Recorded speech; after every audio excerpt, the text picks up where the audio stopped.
Thank you, Corinne. And apologies everyone, I have lost my voice. We're very pleased to be here today with a very level panel of amazing speakers with you today. And we will be, as you can see there on the screen, we have our Minister of Education here for a period. And then we have a series of panels that will be created by me, and then we'll have time, audience, questions and answers, those meetings. So, NORRAG is in 4 different themes, and this theme is innovations, because young people are needing innovations all the time. And without further ado, very happy welcome Her Excellency, Dr. Jarso, Minister of Education and Girls here. Thank you. It's a pleasure to be here. Thank you all to our virtual participants and colleagues around the table. Thank you. It's a pleasure to be here, bring you greetings from the people and President of the Republic of Liberia. I'm happy to be engaging today at this event because meaningful youth engagement should be where we put serious emphasis, because certainly that's what drives the next architecture of what the global world's going to look like. We need the minds of these young people. We need to create spaces to engage them.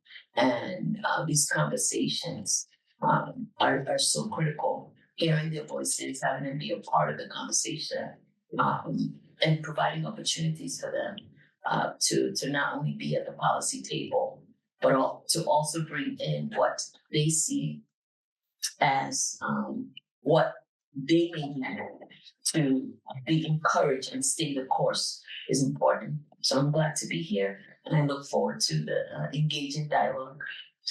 Thank you so much. And now, Camille's going to show us a video that we made to celebrate this event. I am the type of person that believes in the power of young people to drive meaningful change in their local communities and even nationally. My journey into youth engagement began when I realized how deeply the voices of young people were being ignored in conversations that directly affect our lives. Young people often have a different outlook on the world than people with more seniority. And bringing those two perspectives together means to consider more beings and perspectives. We've always said young people are the future, but the future is now. We need meaningful youth engagement now. It's time to deliver. We need meaningful youth engagement now. It's time to deliver. It's time to deliver. It's time to deliver.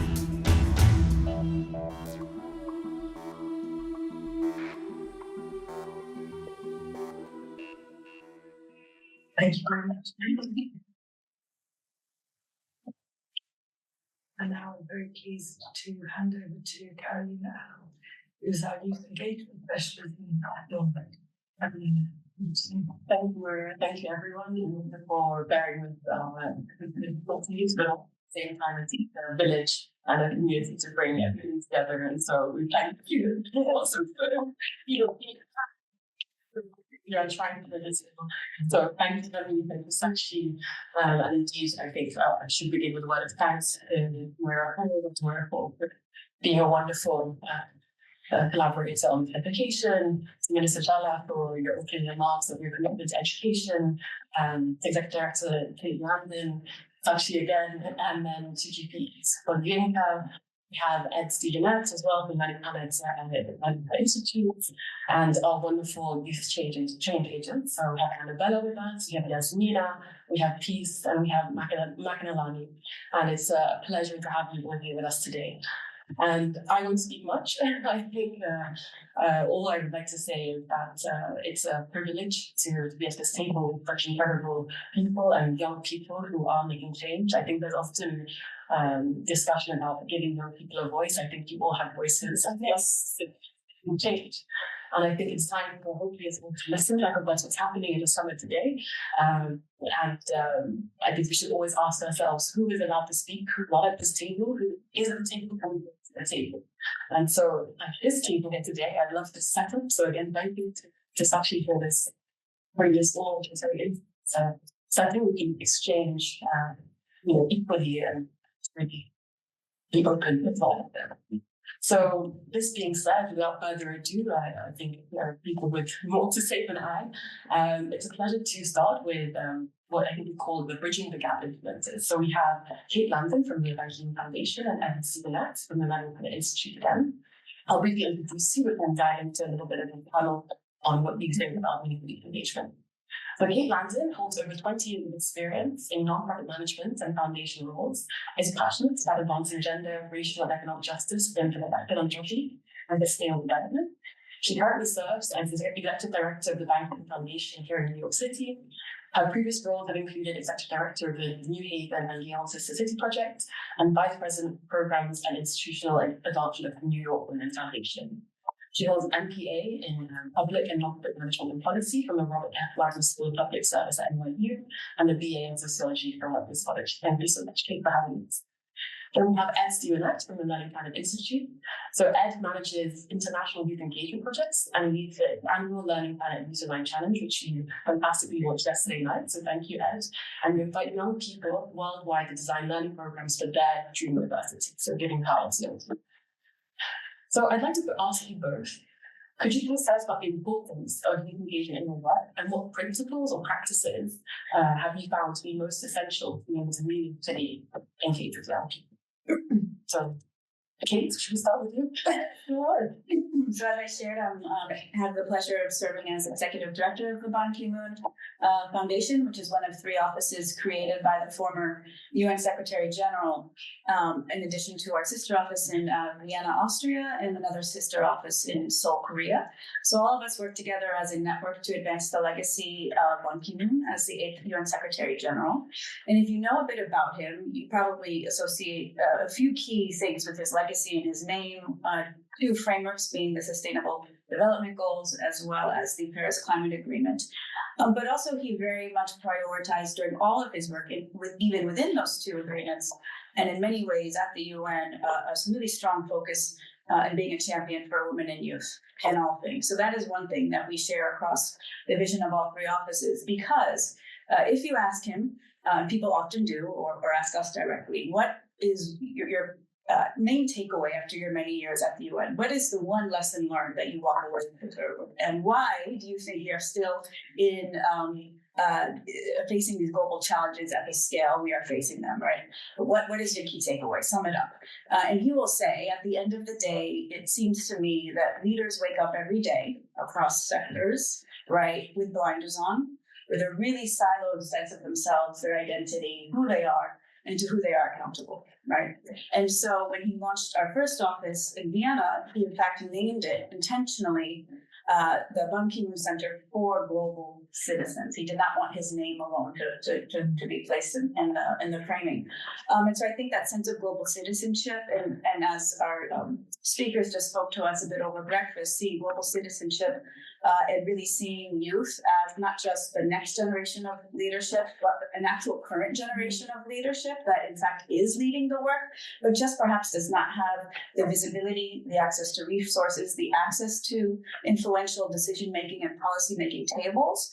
That is something that needs to be named and centered in all of our strategies, which is what we do here at the foundation. And so we work across 3 buckets of work, first being education and advocacy. And I think this event today is a very good example of that. As I said, how we can bring leaders of all types and backgrounds across sectors and regions to have a meaningful dialogue and action. And here in the US, we are really focused on mobilizing financial commitments for the SDGs, but with a focus on private philanthropy as well, not just at the UN and within the UN ecosystem. We have a bucket of work called leadership development, which is exactly about centering, investing in, and uplifting the leadership of women and youth around the world via fellowships, mentorships, and other types of training programs. And then another bucket called advancing SDG solutions, where we are deploying financial capital. But youth really, as a leading body and an influential decision-making sort of voice, is embedded throughout all of that. So that's one way, is that we don't just silo youth engagement in one small program, right? And then, boldly announce, and proclaim it on the website or in the publicity material. That can be very easy to fall into. But we have always stepped back from the beginning and said, how can each strategy, even if it does not bear youth in the title, right, really be informed by and for the youth most impacted by these issues that the SDGs are advancing. I wanted to give two examples, if I may, what this concretely looks like, because we also want to serve as an example for other foundations here in the US, right, and to show them that no matter your budget size, right, whether you are Rockefeller or Ford, or you are a small family foundation just getting started up, you too can embed these practices in your work. So one would be our accelerator fund. And in fact, my staff here today, Sakshi and others, are the ones that have also led that. So I do not want to pretend that it is me, and SG Ban alone doing this. Certainly not. We have Sakshi and other amazing staff in the building leading this. And it is a program that we have implemented in partnership with our sister office in Vienna as well. And they will be flying in starting tomorrow and Tuesday and joining us here during Summit of the Future and Climate Week. And so we took a step back and looked at the fellowship programs that we had been operating, particularly in Africa, for example. And as part of those fellowships, we had this model of working with emerging leaders to design projects led and designed by them within their communities, aligned with the SDGs.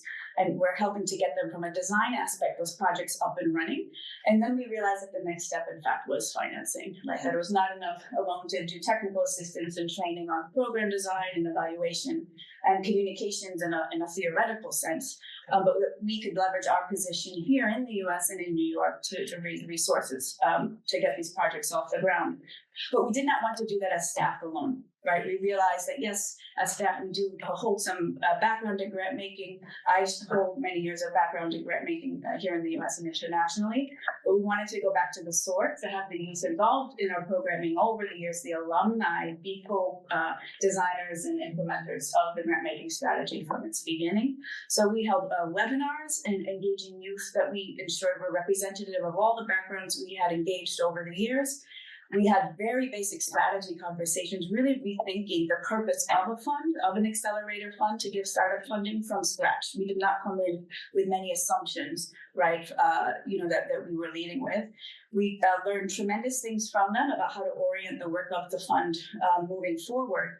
And then as a next step, invited folks to apply to join an advisory committee, a youth advisory committee, a smaller set of young representatives that we pulled together in a committee of 10 from Africa, Asia, and Latin America to help work with the staff moving forward. They were compensated for their work as well, which was as important to us.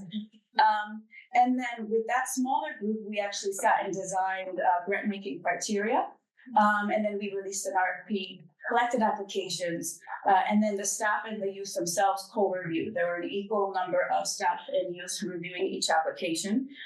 And I think what was great is that the criteria that we were able to embed, very much reflected the lived and professional experiences of the advisory committee themselves, having done similar projects. And then from there, we assessed and had conversations and made the first round of grants that have just gone out this summer. And that cohort now is up and running, and we will be providing additional technical assistance and capacity building supports for them to scale that work up.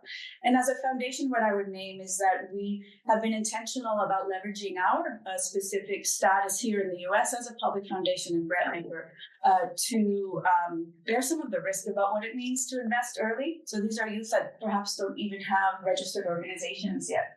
And we know that for many foundations, that's a non-starter, right? You have to have 5 years of experience, you have to have all your documents submitted, you have to have audited financials.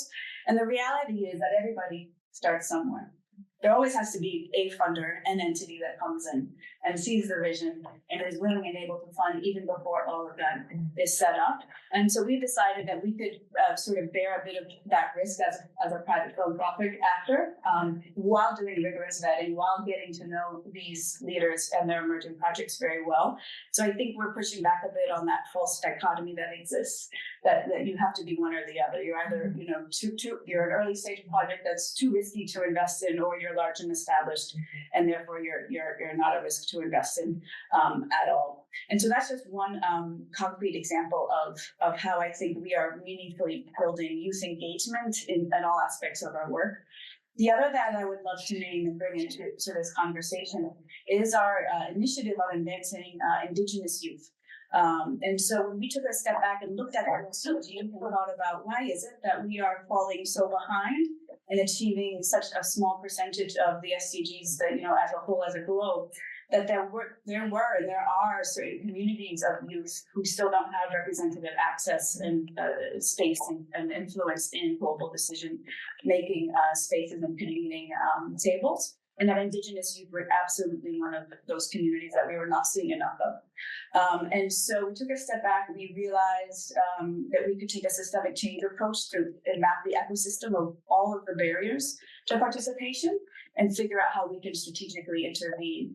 But again, we knew we could not do this by ourselves. And so one of the key things we did was bring together an advisory committee, starting in our own backyards a bit here in North America, of Indigenous youth and youth-led organizations representing the US and Canada, to again advise us about how the foundation can and should operate in this space to be in right relationship with Indigenous-led organizations and networks.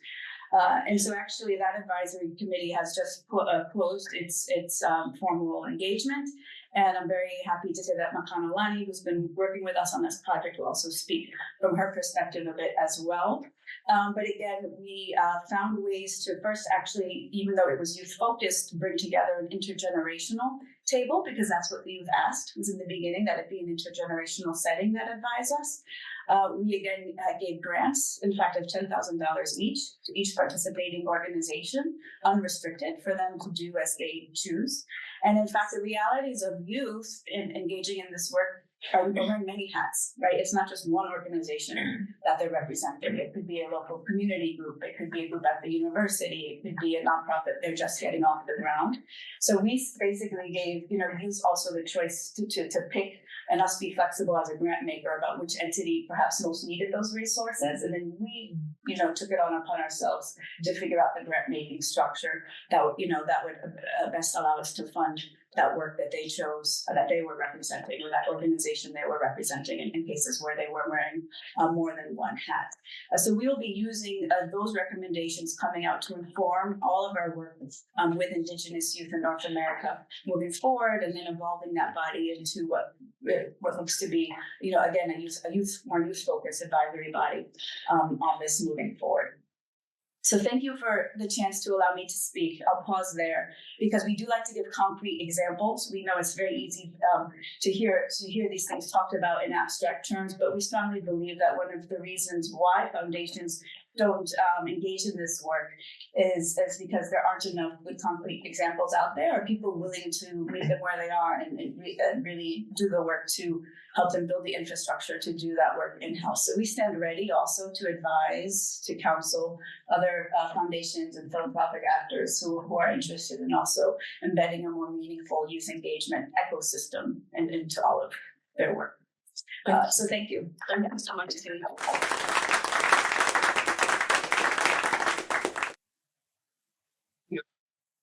To financing and actually resourcing the actions that young people are bringing to the table is deeply important, especially as we're sitting here in New York City. So think about bringing. I also like to invite virtual participants to question your minds, also the chat box will be online or over the discussion. So I'll also bring you in, if that's all right, Polyinka, to this panel, please. I'll introduce you soon, but we turn to you, Ed, as well. Maybe also think about this question in the context of some of the future, if you would like to touch on this.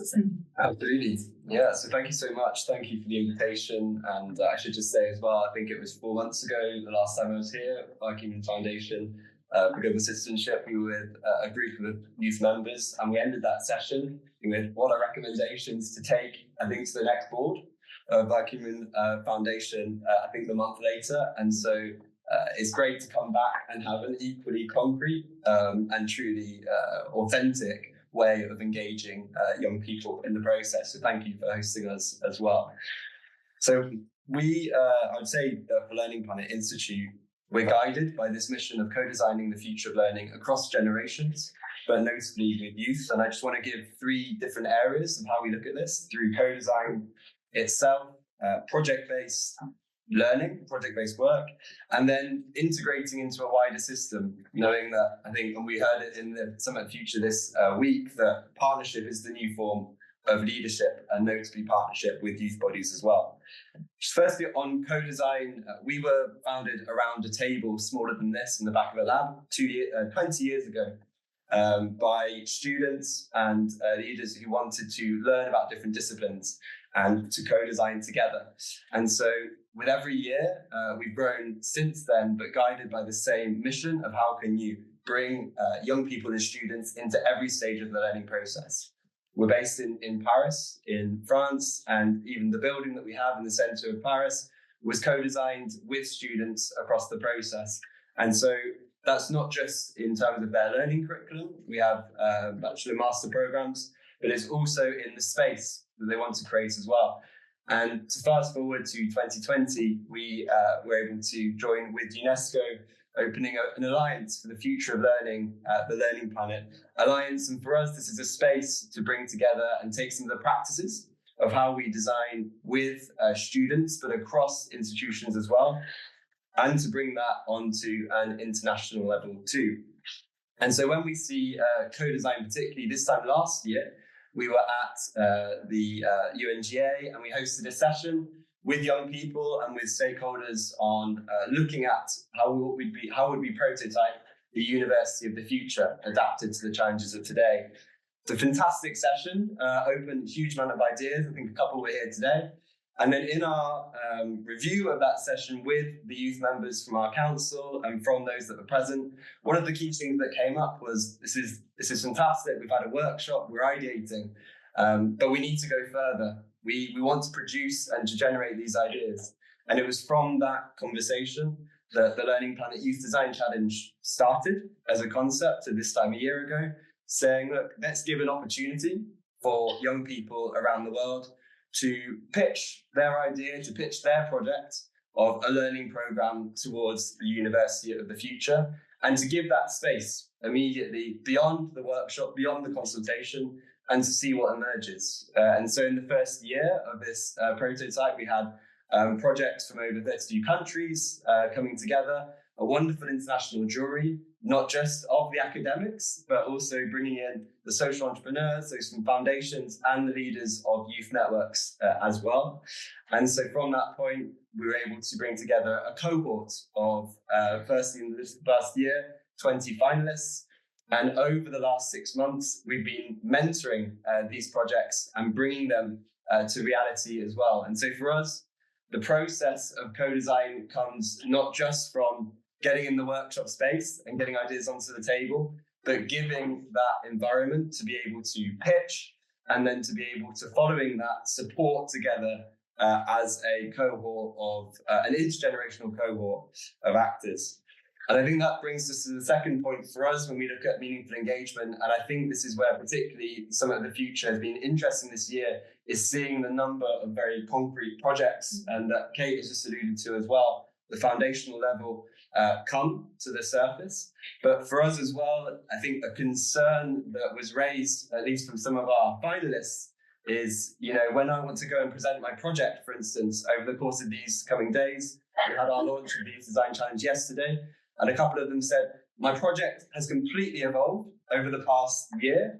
I don't feel confident to present this again to a wider audience.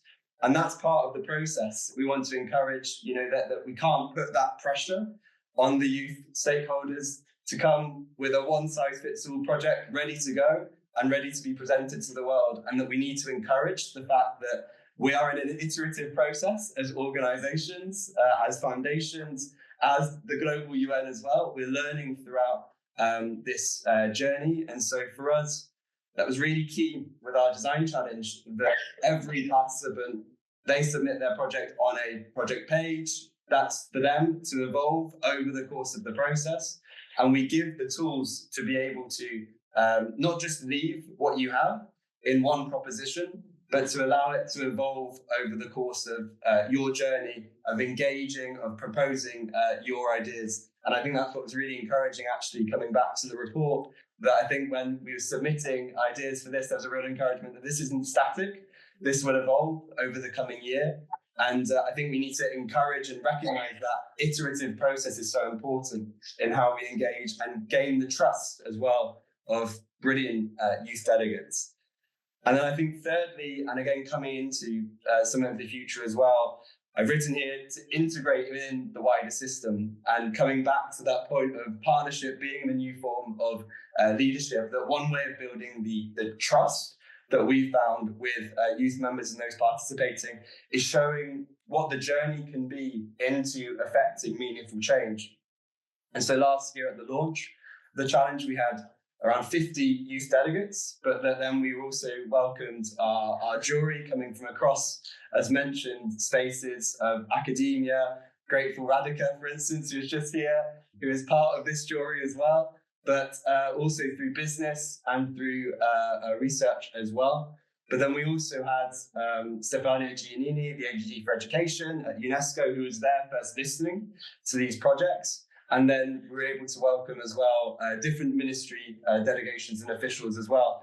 And for us, it's important as a statement to show that these ideas are being presented, but that there is then a route to be able to get into the system. And so, for instance, one of our objectives to build on our first year is over the coming years to integrate these programs through mentorship, not just as a community of Learning Planet and with our wonderful set of partners, but to be tested directly in the university ecosystem. And so we hold the UNESCO Chair in Learning Sciences, and we are working across UNESCO chairs as well and university partners to see over the course of the coming years, how can we very practically test these programs, bring them directly into education departments, and to show that there is a route for your idea actually seeing the light of day and having a real reality as well. And so I hope that some of the future this year builds on and actually gets very, very practical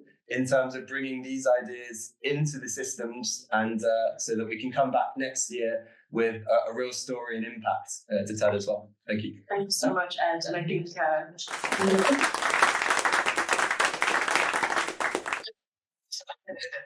Ayinda for bringing us all together. So just I don't know without her, and I think it's fantastic, as you said, that we're led by youth, but also trying to systems change in a very concrete way over a long period of time. This is very important. I'd also like to point you at the sense of implication. There's entities where a lot of young people who have contributed fantastic ideas about feminist partnerships for change, and really looking at this question of how can we actually build with one another. We have some fantastic contributors in the table today. And I think what you said about trust is deeply important as well. I think it's not easy to sit down, take your time, space, find the energy actually to write, to share your stories, to ask for what you want to see in the world. So again, I think that's very important to create that space and that trust. And I thank a lot of young leaders today for having this strategy. Hope we can make good on this as well. So without further ado, I would like to also introduce the fantastic Olienga Pagayoya from the Global Partnership of Education.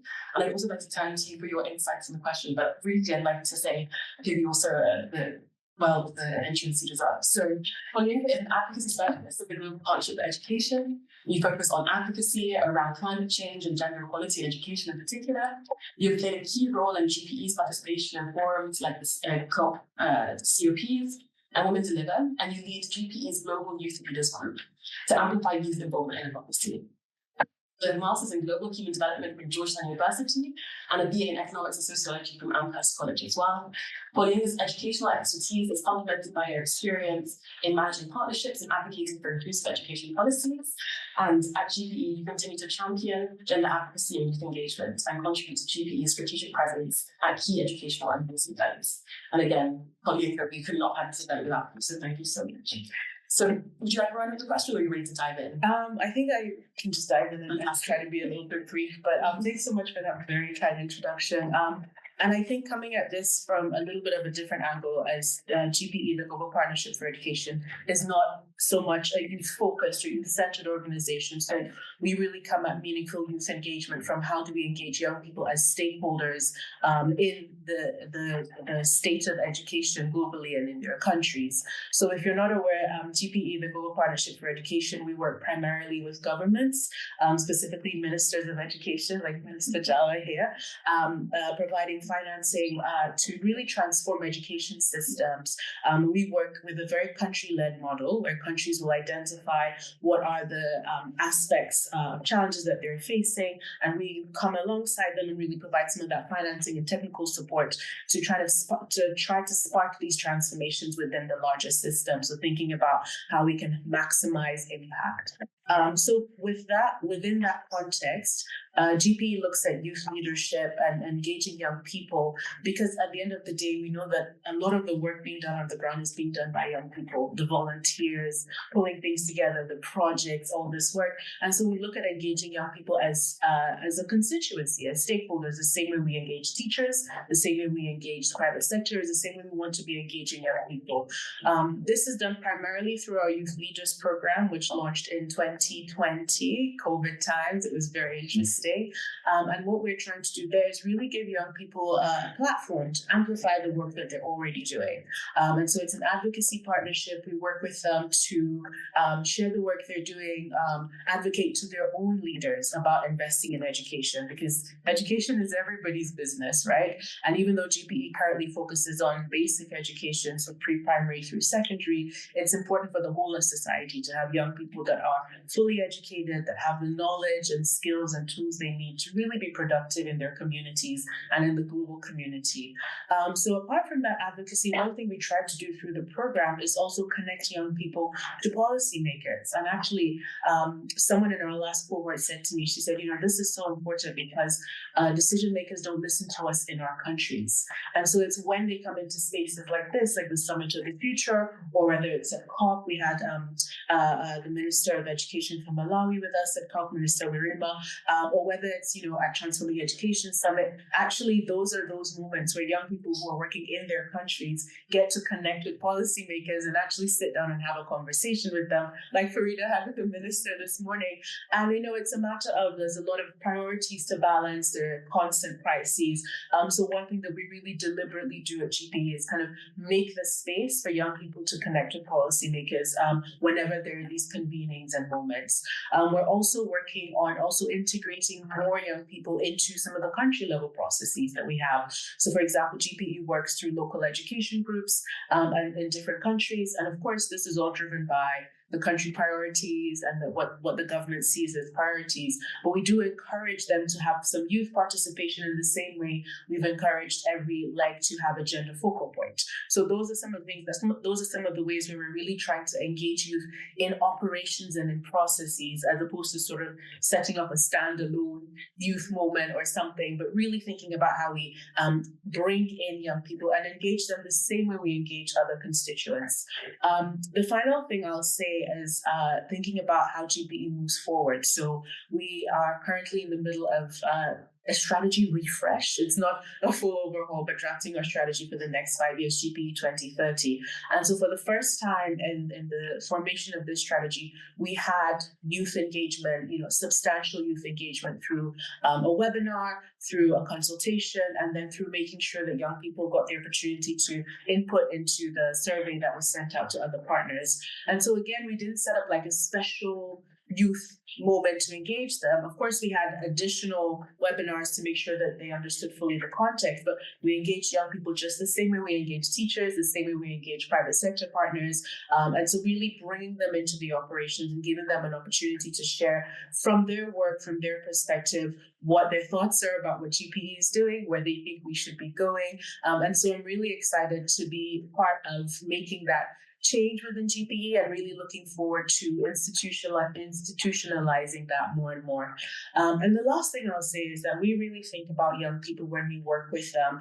We think about them not just as young people with lived experience, but also as experts. Like I said, a lot of young people are doing the work. They are, we had, for example, one of our youth leaders in the Philippines led an NGO that was doing a lot of work on accountability with government spending of COVID funds, right? So he was right there with his team, tracking, making sure money went where it was supposed to go and tracking the impact. That's doing the work. And so when we talk with young people, we're very careful not to sort of reduce them to their lived experience or to say, well, as a young person, because one day they will turn from 30 to 31, or if you're in the AU, 35 to 36, or if you're in the Niger Delta in Nigeria, 40 to 41, the youth can be quite broad, but, they will continue to be experts. And so we're very careful in our engagement to emphasize that they have a specific perspective as a young person now, but the professional and the expertise that they bring continues to remain relevant.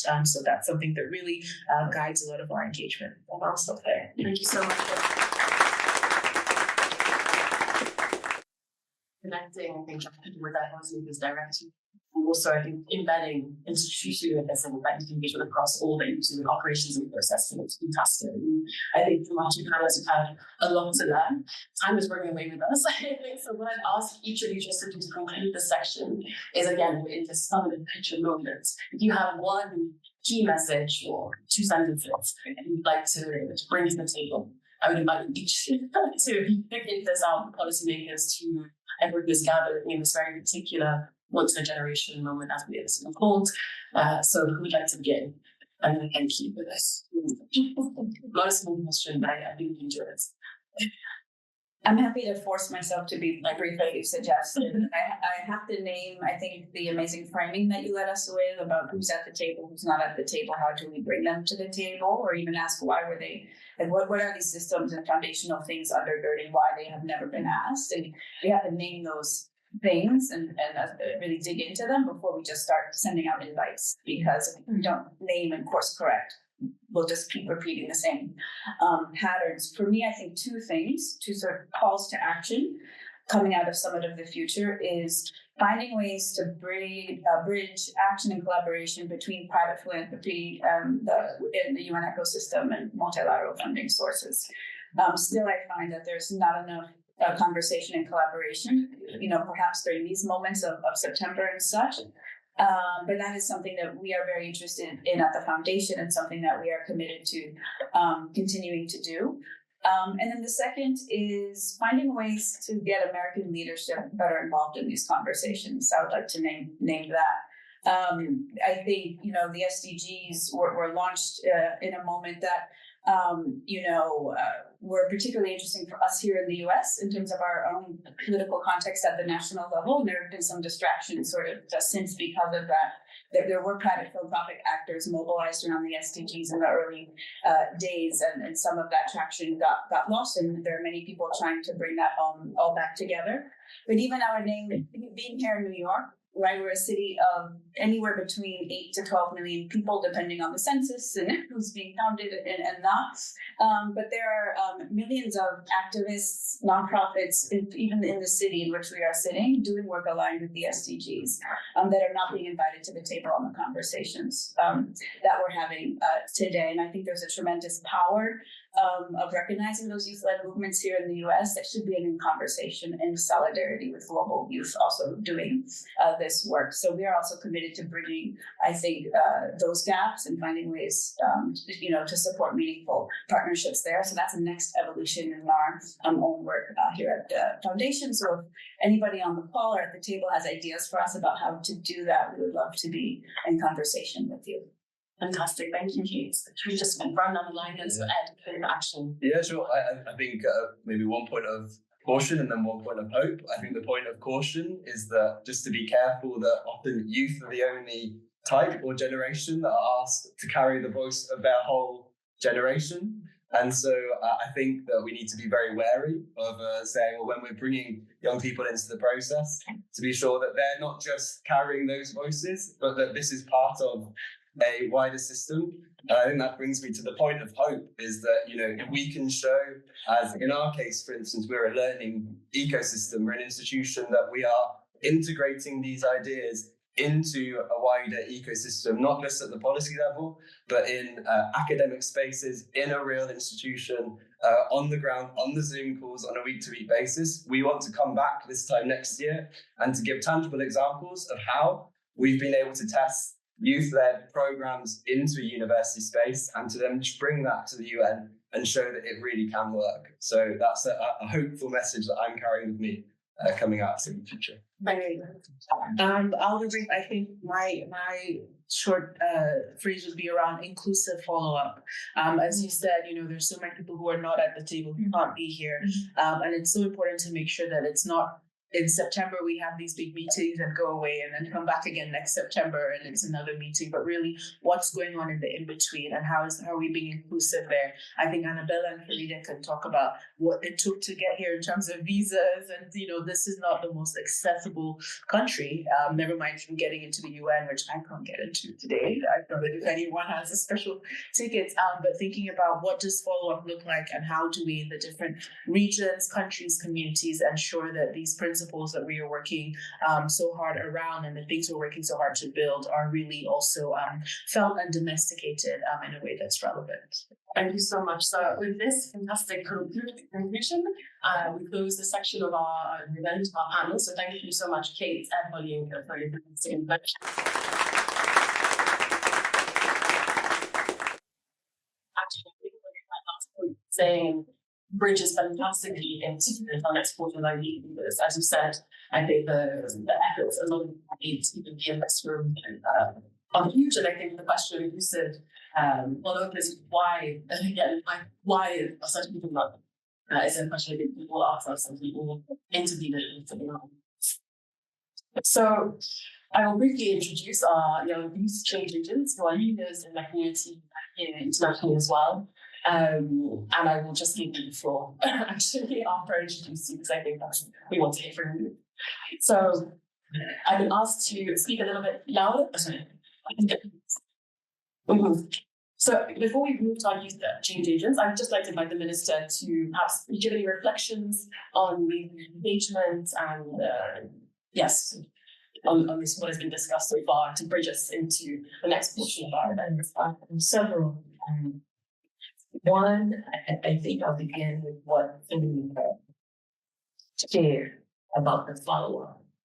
That is critically important because these young people who are excited about making change get easily discouraged if they're not supported.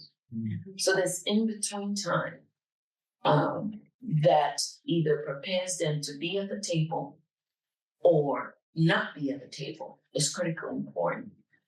And as Edward talked about, the ecosystem and designing learning experiences, I will caution that we ensure diversity in those voices. And diversity not only in color, diversity in experience. Because it's one's experience and awareness that brings them to a place of, this is how I want my learning environment designed, right? So it's critically important to know that what may be a rural student or a rural young person somewhere in Liberia or elsewhere on the globe may have as an experience may not lend to the type of design, right, that could be beneficial to them. So helping them in that in-between time, even not even getting them maybe to the larger table, but helping them build tables in their countries of origin first, coach them in how to engage around the bigger table when those opportunities are made available to them. I think it's critically important.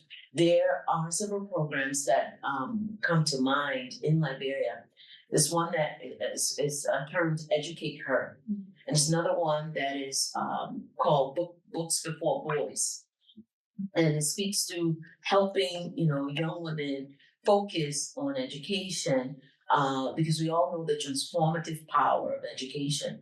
But these conversations are good, but we have to remove the challenges for young people to be able to express themselves, prepare them, mentor and coach them, because that's the only way we'll get them to be confident in themselves. So bringing them and ensuring that they're part of the conversation is important, but handling the challenges, helping them navigate the challenges of getting to the table. So the issue about visas, and I was some years ago in my other life in education or in academia, these are some of the challenges that we were talking about with students having access to visas to even do study abroad, because these experiential learning opportunities really open the minds of young people, right? These experiences.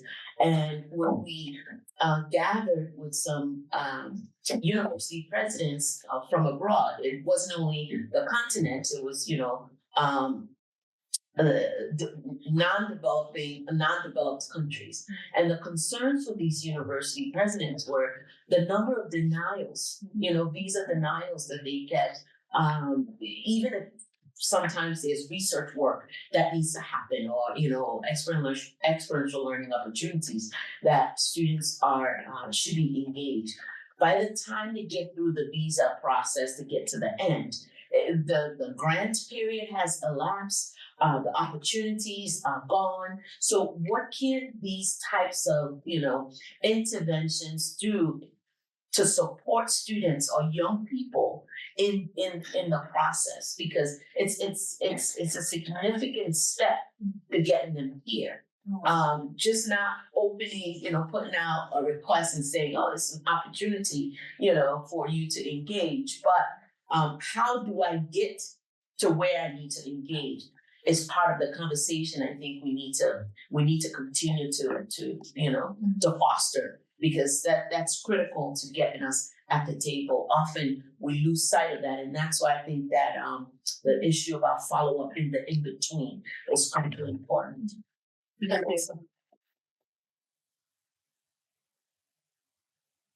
Thank you so much, Minister, for these fantastic words and calls to action as well in what you're saying. So I'm going to project myself at this microphone. As well, but I'm told that I need to talk to this girl in the middle of the table. So it is my great honor and pleasure to introduce our youth leaders. So first we have Annabella Sabila. Annabella Sabila is an Indonesian GPE youth leader and poet. She is dedicated to advancing gender equality and fostering inclusive education to combat school violence. In your teenage years, you established a coalition advocating for safe and inclusive educational environments. As the general chairwoman of Furangwan, you partner with New Indonesia's Youth Coalition to promote the establishment of secure educational settings for all, including Islamic boarding schools, known as pesantren. You are a staunch proponent of gender equality and social inclusion, and you champion the integration of inclusiveness across policies and community practices. Your initiatives are geared towards eradicating violence, discrimination, and neglect in education, ensuring that every educational approach is anchored in the principles of safety and inclusivity. Welcome, Annabelle. Next, we have the wonderful Yasmina Ben-Slimani. You're the founder of Politics for Her. You're an award-winning feminist activist, consultant, and women's empowerment coach.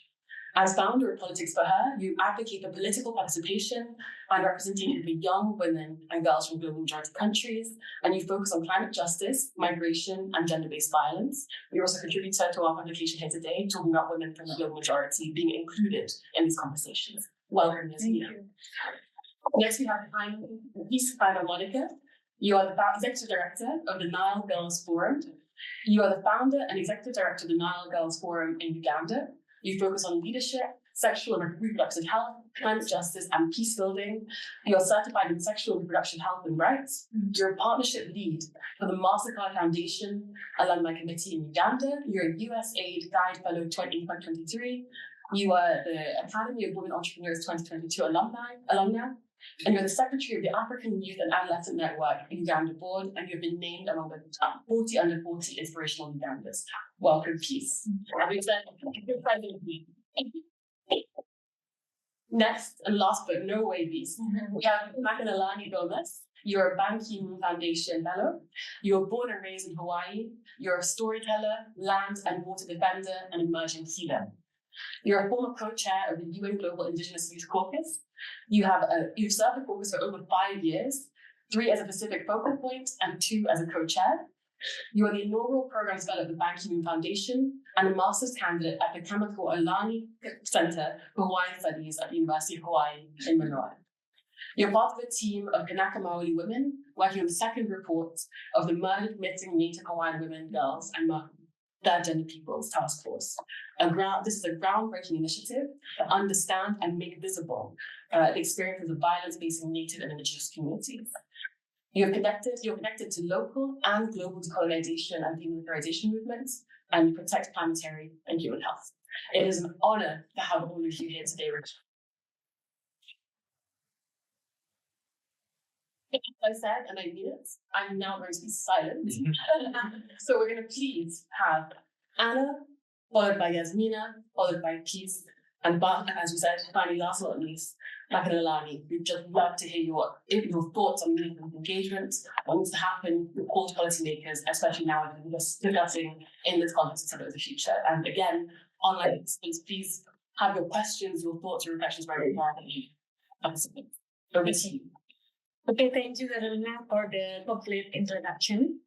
Okay, good morning, distinguished guests. Thank you for having me here, for giving me this opportunity. My name is Anabila Sabila, a GPU leader from Indonesia. So I work with girls and other vulnerable groups in creating a safe and inclusive spaces for all. Actually, my main issue is gender and social inclusion, but I also have been working with, religious minority and indigenous people in their right of education access. So I started my career as a university activist fighting for sexual violence and harassment. But in 2020 until 2021, after I graduated from university, I'm joining the working groups on women, preventing countering violent extremism, which focus on how to reintegrate women and children victim of violent extremism to back to the society. So this includes back to the school, back to work, back to their hometown, and also back to be accepted in their neighborhood. And then in 2020 until 2023, I work with the Alliance of Protect Papua's Indigenous Forests on the land concession conflict and the legal recognition of indigenous people human rights advocacy. Actually, this alliance working more in the environment and climate issues, but in the context of indigenous women and children, I work in advocating on how they lose their community living spaces, which excluded them from accessing the education as well. So at that time, I work with Pusaka, Jatam, I work with Amnesty as well, and Greenpeace on the collaboration. So my work is basically connecting young people to create an intersectional collaboration in addressing the educational issues. And actually, right now, we are recently having an even bigger collaboration by inviting more young people to join in our Young People for Education Coalition. It's a coalition to support our ongoing judicial review on the law number 20 regarding access of free tuition education for marginalized group. It's to accommodate every children access on education in Indonesia. I think this is really important to share because I also talked in the UN Global Compact Set event yesterday, and I talk about how I highlighted the importance of diversity of representation for youth to address more diverse experience. which will lead to intergenerational and intersectional dialogue. That's really important. This is actually in line with what GPE always encourage us, that we are youth have to work based on the needs of young people and enhance the ground experience. So it's really grassroots-based working. So the summit of the future with the global reset means a lot because we are back to focus on how young people involve more in shaping the future. Actually, Indonesia has more than 65 million of young people, but the level of participation and the policymaking and strategic planning is still under 10%. That's really low. So it's in order to us, Indonesian youth especially, can take the leads, we still need to enhance the representation in a more diverse way.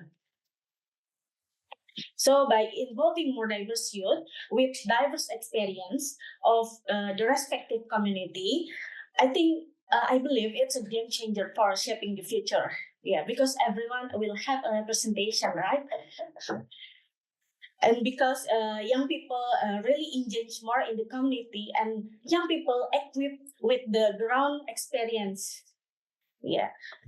So I think this is a crucial time for young people to lead with their experiences and unique ideas for social and systemic changes. I know knowledge and title is really important, but I think what's really important in social movement and how to change social systemically is the experience itself, especially the experience of the young people. I think that's from me. Thank you so much.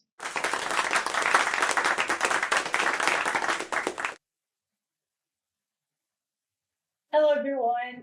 Thank you so much for having us here today. It's an honor to share this table, and especially to have my sisters from Uganda, Indonesia, to Hawaii here with me. It means the world.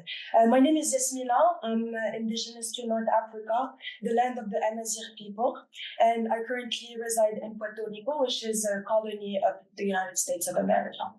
I'm the founder of Politics for Her, an organization that advocates for the inclusive participation of young women and girls in politics, in leadership, and in decision-making processes, particularly from the global majority. And my work revolves around working with the young women and girls from the grassroots movements, and we are exhausted. We are not only exhausted, we are also heartbroken. And we don't understand why there's no actions. We don't understand why the world is in so much turmoil. We don't understand why our leaders are failing us and why we have to bear the brunt of the world's chaos. We work in a co-leadership model, we work in co-creation, and we crave intergenerational partnership and dialogue. We crave meaningful youth engagement. We want to engage with different stakeholders, from private philanthropy to United Nations agencies. Our root is deeply rooted in intersectional feminist and decolonial principles, which we truly believe is key in order for us to achieve a peaceful world. I am here this year, yet again, to repeat the same things I have been saying for the past years. I am here again to amplify the voices of the young women and girls from the African continent, from the Swana region, who are way too often sidelined. We've spoken about visa apartheid. This is a colonial legacy that we have to face, that our voices are still excluded from the most important decision-making processes about us, but without us.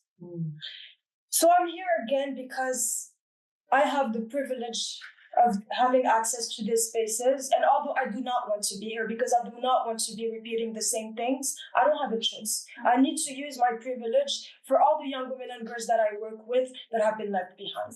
From the genocide that we've been witnessing from the comfort of our homes, from our screens in Palestine, to the horrible war in Sudan, to gender apartheid in Afghanistan and in Iran, to Congo that is being used for resources to fuel our smartphones and our vapes, to Iran, to Syria and Lebanon, and the list goes on. And every single time I come to these events and I don't feel represented. I don't see the young women and girls that are affected by forced displacement, by the climate crisis, by gender-based violence, and we truly face violence in every side. We face violence from state actors. We face violence from non-state actors. We face online gender-based violence. And our work is draining because we are the first in line to support the young women and girls, to support our communities, the communities that we serve. Yet we don't have funding. And we always have to beg for tiny resources. We don't have unrestricted, flexible, sustainable, and core funding to support our work. And it's exhausting. It's exhausting. And I've also been seeing that, as young people, we need to hold ourselves accountable. I've seen the same young people hold up space. They're not passing the mic. And that's not okay. Because as young people, if we have the privilege of being here, we need to call out all the injustices that are happening in the world, especially in the global majority. Even during the opening ceremony, the survey showed it. Tokenism is at its peak. Young people don't feel that they're meaningfully engaged. So I have a few calls to actions, because although it's very hard for us to keep hope with everything going on, we have hope in each other. We are the hope and we are the light, because our work is also driven by love, by care, by community. First of all, we need to end tokenism. If you want to engage with young people, you have to do it in a meaningful way. And I absolutely love the examples that you have highlighted, because that shows that it's true meaningful engagement. And in the sense that you need to compensate young people for their expertise, for their lived experiences. And again, like you mentioned, to see us as experts, because we're doing our work already on our own. We know the issues we're facing, but we also know the solutions for these issues. We also need to move UN events from the global north. We cannot keep claiming inclusive, meaningful engagement when we do these events in the most expensive and restrictive and elitist cities in the world. It takes, I written this in their article, it's at least $5,000 to come here. That's way beyond the annual income of most regular people. I've also seen so much hierarchy, even like sitting arrangements today and tomorrow where legislations are going to be drafted about us, there's no access. Even young girls, yesterday I spoke to a girl, she's 13, and she said, I can't come because I'm too young. How is that a thing? If we want to talk about women and girls, they need to be part of the conversation. We've been building our own tables. We've been driving the change on our own. So you have to join us. We also need to fund young feminist movements in an unrestricted, flexible, sustainable, and core way. And we also need to dismantle the entire system that is not only colonial with the P5 structures and the veto power. There's so much that needs to be done. And perhaps have quotas when it comes to the engagement of young women and girls, particularly from the global majority. But I just want to end this by saying that it's extremely hard to navigate these spaces, because year after year, we hear the same speeches, empty promises. We're told it will take 300 years to achieve gender equality, but we don't want to wait. And we cannot afford to wait. So the time for change is now. And I just want to hold into my heart all the young women and girls that I work with, from Palestine to Sudan to Afghanistan. It breaks my heart. It breaks my heart to see everything they have to go through and how they're not here to represent themselves. So we have to do better.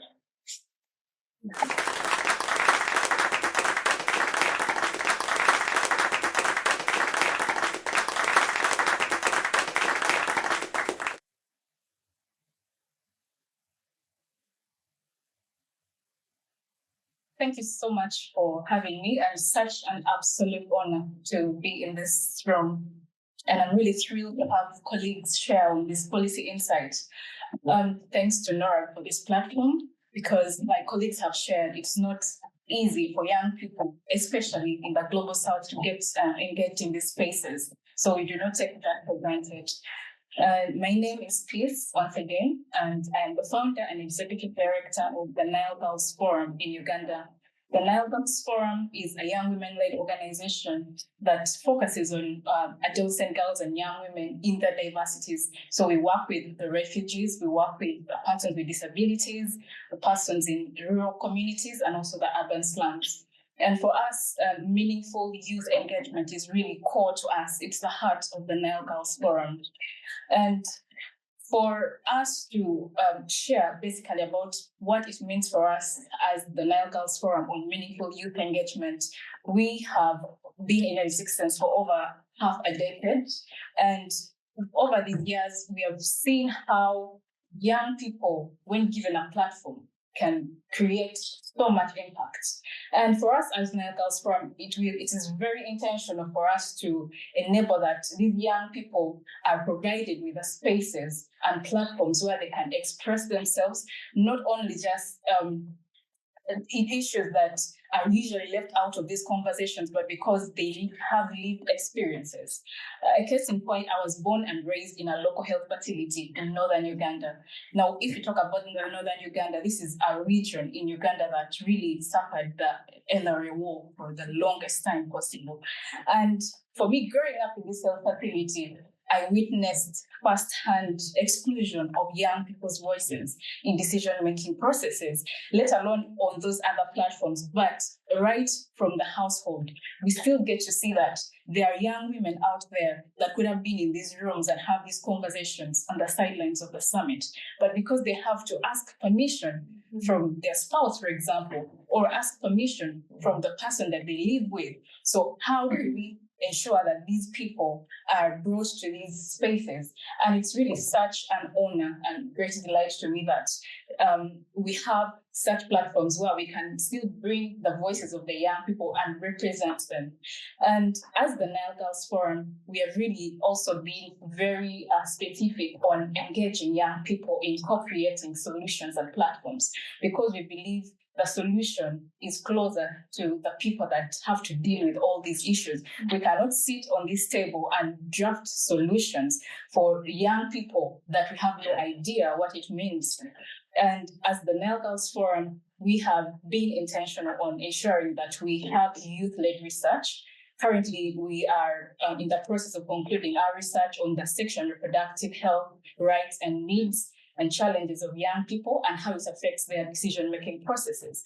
And one of the things that really came out clearly is that for the young people that are affected by displacement in Uganda, and Uganda having the open door policy on refugees, it's just way beyond saying we have an open door policy, but what is the quality of these young people?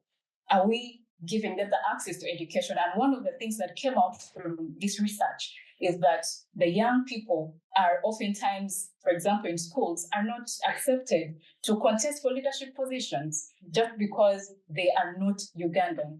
And it really breaks our hearts, because beyond just being a refugee, you're a young person first. Beyond being a person with a disability, you're a young person first. So for us, it's about bringing these conversations and linking. So what we also do is that we have the Peer Pulse movement. This Peer Pulse movement is a platform of about 200 young women in their diversity still. So we have safe space sessions and mentorship sessions where we engage these young people to interact with local governance structures and influence decisions. And one of the things that we're really very, very proud of is that last year, the young people affected by displacement and the young people with disabilities actually engaged the local governance structures to ensure that the health facilities around have disability-friendly beds.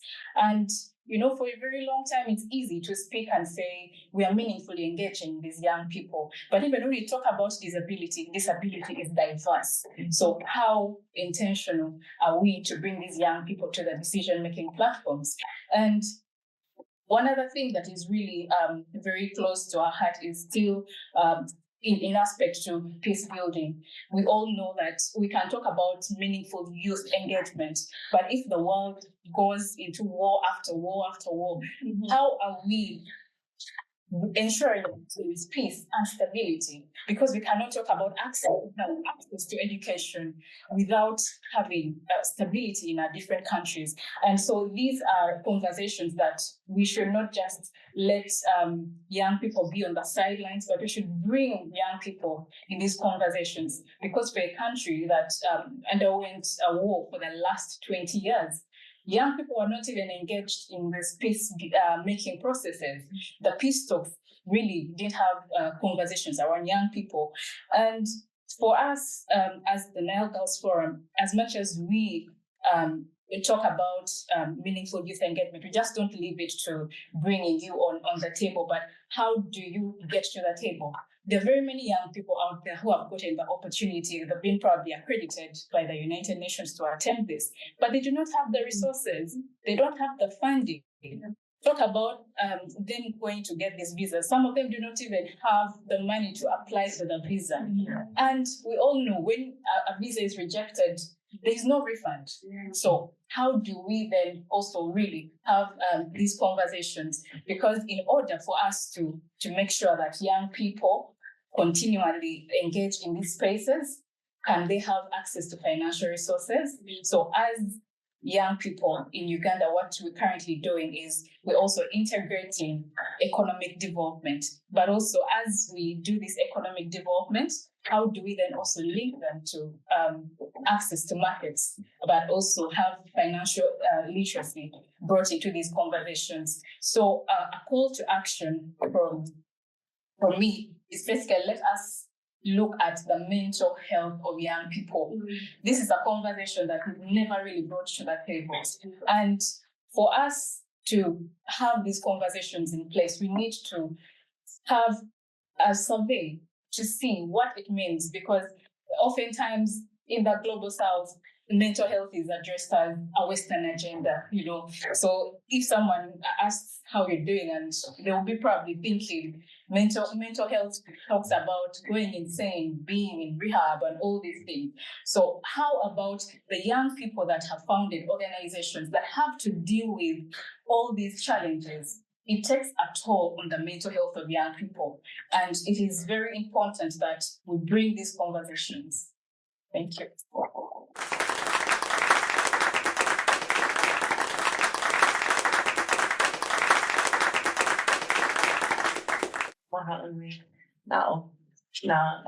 Cool. Tita. Thank you, my beloved sisters.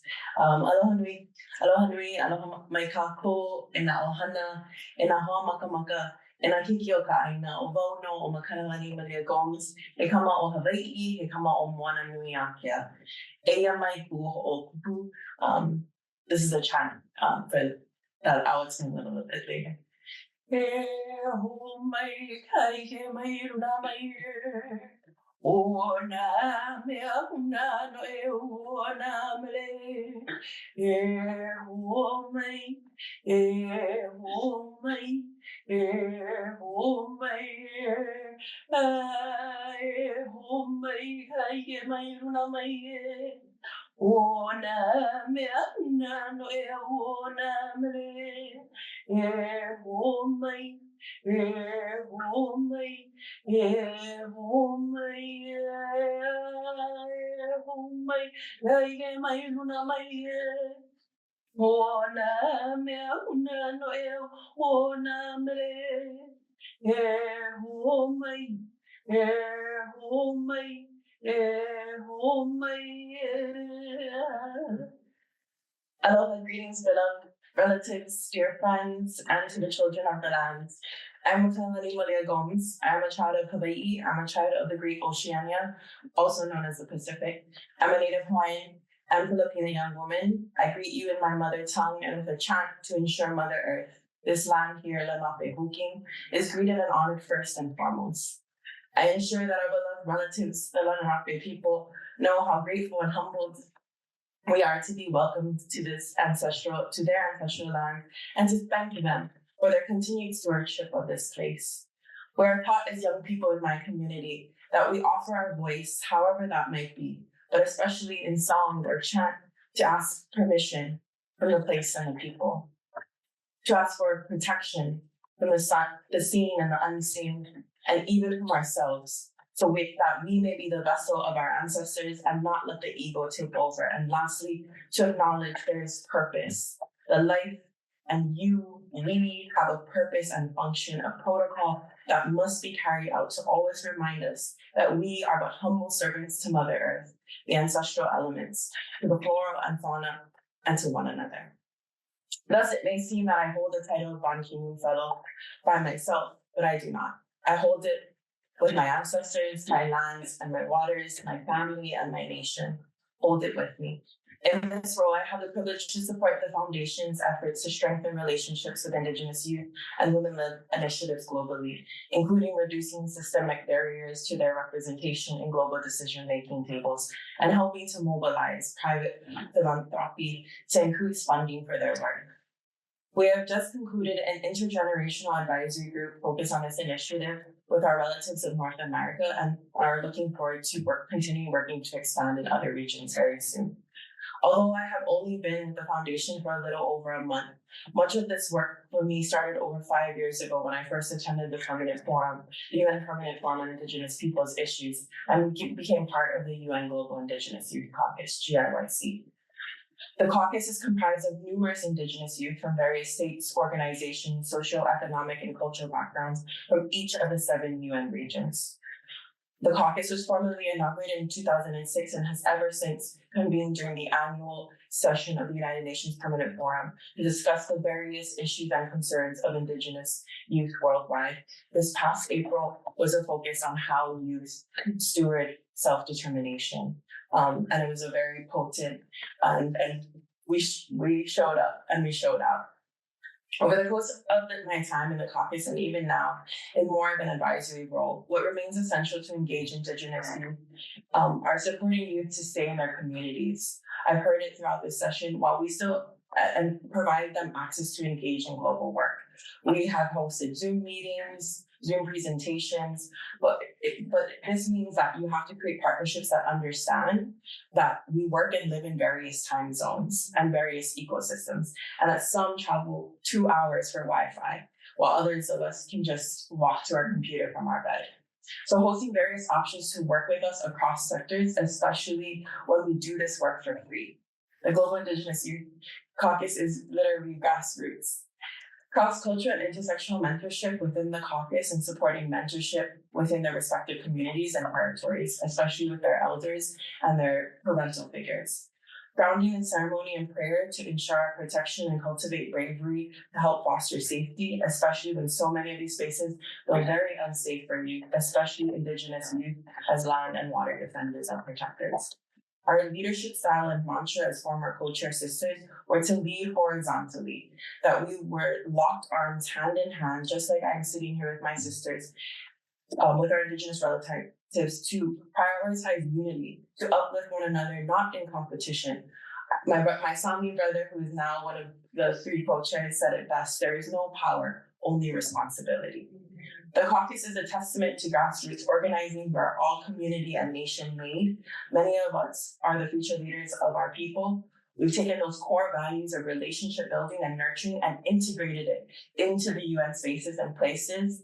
And when we're told no, collectively we find a way to pool our resources, minds, and hearts to find a way. One of our greatest successes in the navigation of ensuring unification has been during the Permanent Forum, when we stand behind each other, when we give our interventions. This is used not just to draw attention, but to lend our strength and let our fellow relatives know that you don't do this work alone.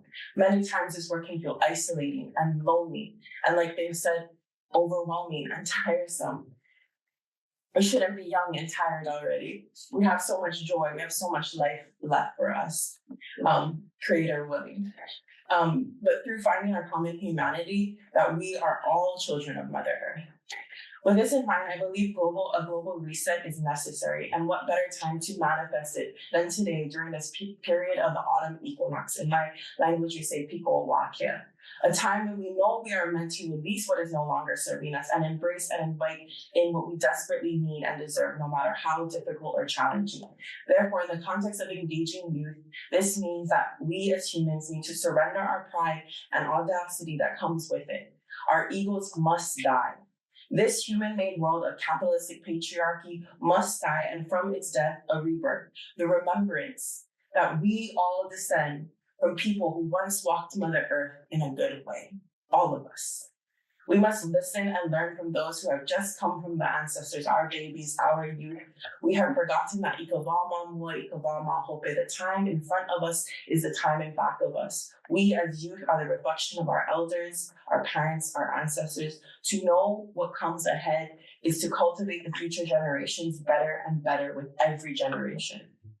To the policymakers, I echo with the call to action sentiments of my fellow Indigenous relatives from our Indigenous Food Vision campaign launched at the World Food Forum in Rome in 2022. Unite with us, align yourself with Indigenous youth, listen to us, learn from us, and respectfully partner with us.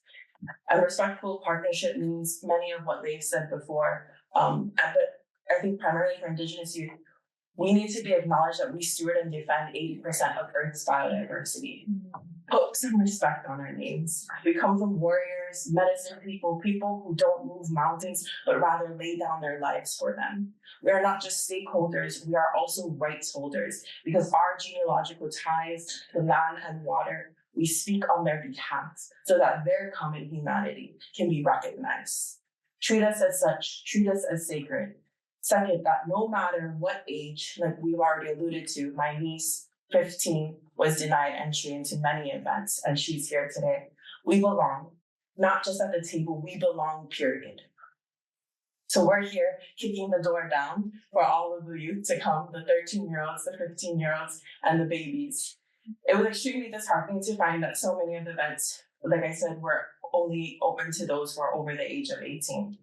And even then, ensure that there are recorded and any modalities such as presence of intergenerational ceremony, time for joyous occasions such as sharing ancestral cultural foods, music, and storytelling, and meet youth where we are at. Again, why are we coming to the global north when it's so easy for those relatives of us from the global north with the privilege that we could go to the global south?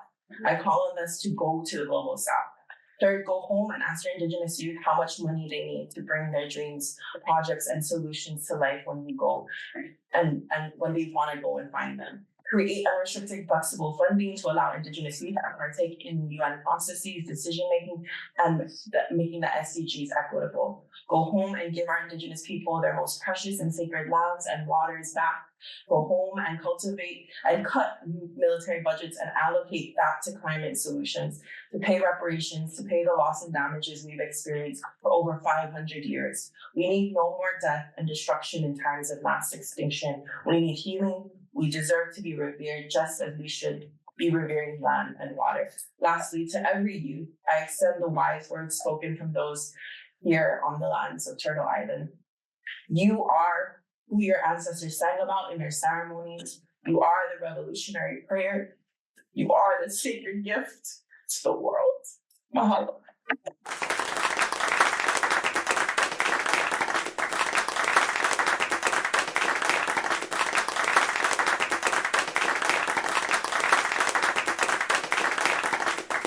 My words will fail right now. That's I begin with this. I think your honesty, your bravery, burdens that you should not have had to carry, that you're carrying, we thank you. We honor you. It's our honor to be in your presence. So thank you again, and I think we should.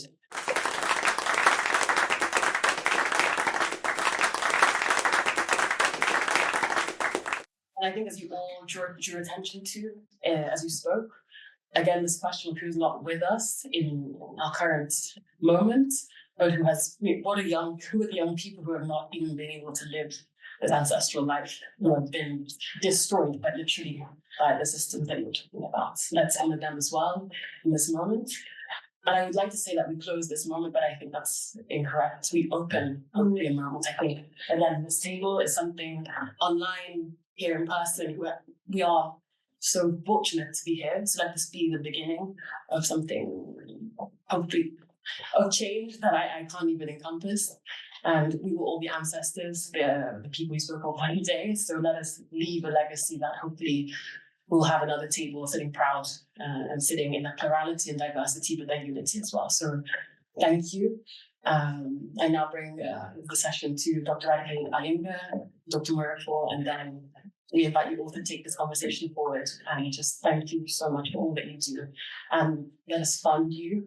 And let us take care of one another as we do so. Because joy is necessary. Joy is necessary. And the minister, pardon me. Thank you. I think I was brought to tears. I usually don't see that those rolling over too often.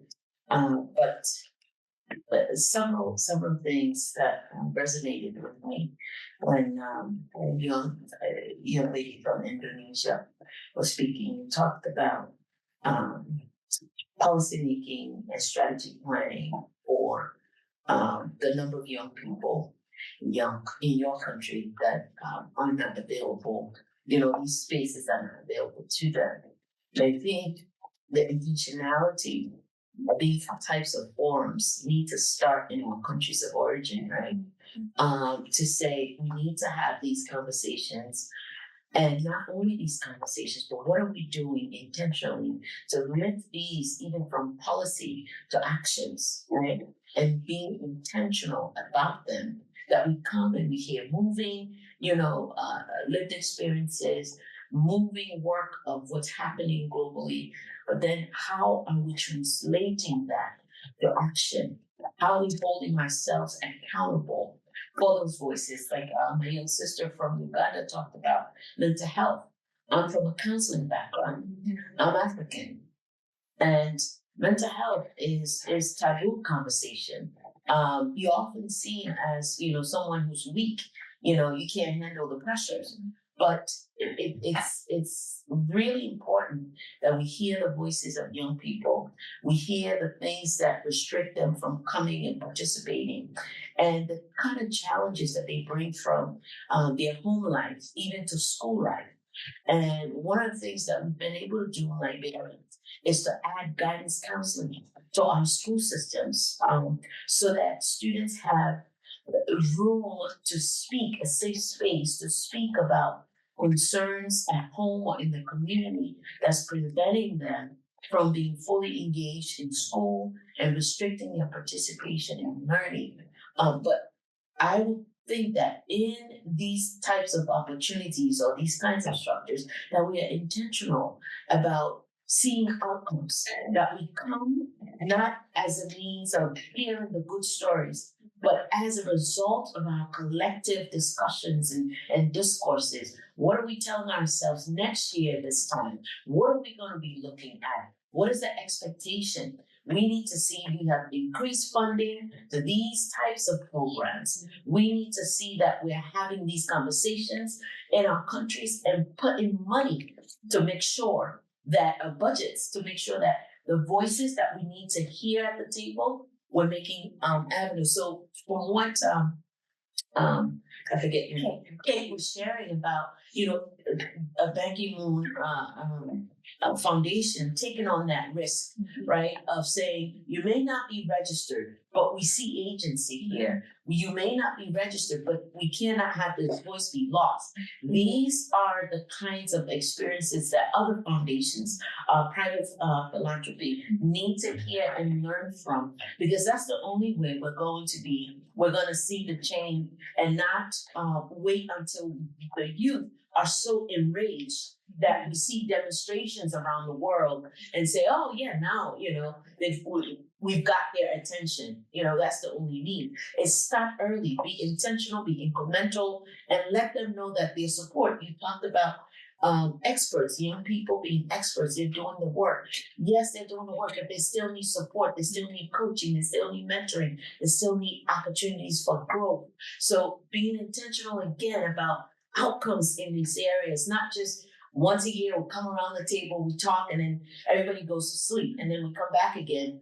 How are we pushing the envelope? So I think for me, it's the call to action about being intentional about our outcomes, about the results that we want to see, and not just leave it at the policy table or in policy documents.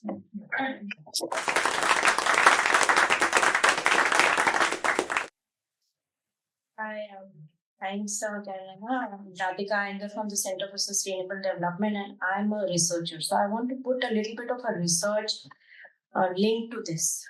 I want to spend some time just maybe developing a word cloud in everyone's minds. And of course, by the way, a lot of the word clouds that I am hearing are a lot already in this policy insight, meaningful youth engagement, time to deliver, must read. Congratulations, Carolina and Amoya, for this marvelous piece. And these are the voices here, the voices that we heard today are a reflection of what the current need is. And we do not have time. Let us, as adults, not really, I think we really need to be shameful about our acts, and we really need to think urgently and see where can we go with this. And there is no time to think about individuals leading this. I think we all need to come together, and that's why we are here together. Let us just join hands and let us not waste time. We should influence each other's work. We need to partner with each other's work. I see this policy insight as a great way to lead to Kate's advocacy piece, lead to Mission 4.7's research work, more advocacy, as well as Learning Planet Institute can take this whole insight and develop the design, the new university, the new models that you have been thinking about. So I think there are so many interlinkages, and no one is doing overlapping work. Everyone is spread out doing their separate things. We just need to be aligned so that we can build on each other's work. So I think one key point is that we all need to work in partnership. We heard a lot about listening. I just want to harp on a few things here. Listening, we heard of inclusion, intergenerational learning of SDGs, financing, a global reset, co-designing the future of education, financial linkages, redefining leadership, mental health, university of the future, commitment, elders, practical, song, Lenape land, Mother Earth, stakeholders. They may seem very separate, but they really are not. It's all a cloud coming together, a cloud of words coming together. Operations and processes, policy GP 2030. Young people are experts, Young People Education Coalition, young leaders in politics, hope, exhausting, young feminist movement, youth-led research. I think these are key pieces we should listen to these words that we just heard and design our work wherever we are. Youth advocates, university leaders, students, maybe organizations that are across the room here. These are words that are show us the current need, and I think we are sitting at the right table to understand how we can come together. So I suggest that let's not waste time. Do not leave this room without connecting with someone else who you didn't know before, and see how we can partner and collaborate with each other. Thank you so much.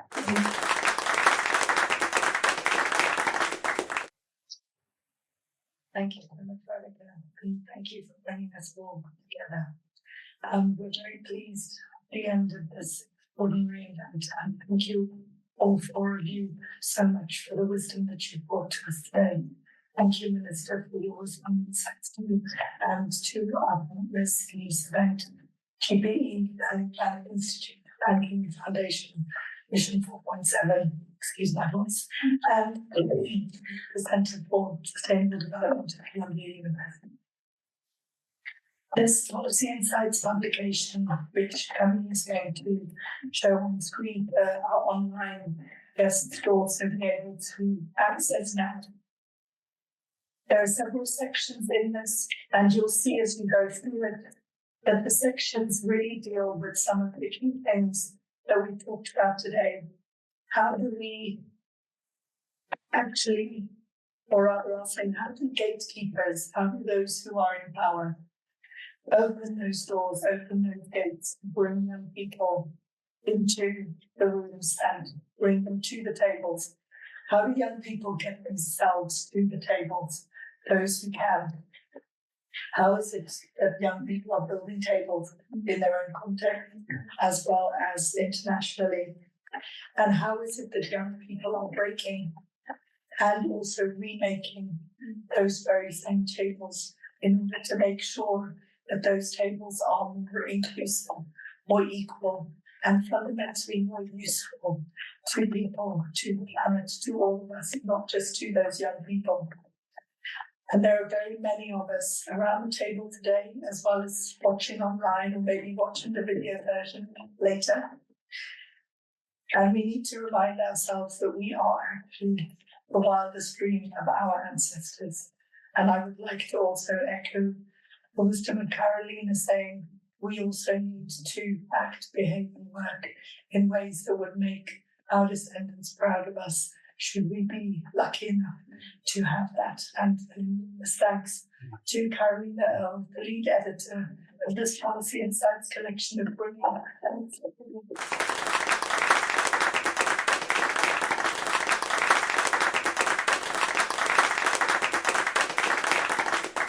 Thank you so much, Moira. And again, there's nothing without this community, without everyone who brought their voices, who took the time in a time impoverished world to write and to give you this in one package. So please do read what they have to say.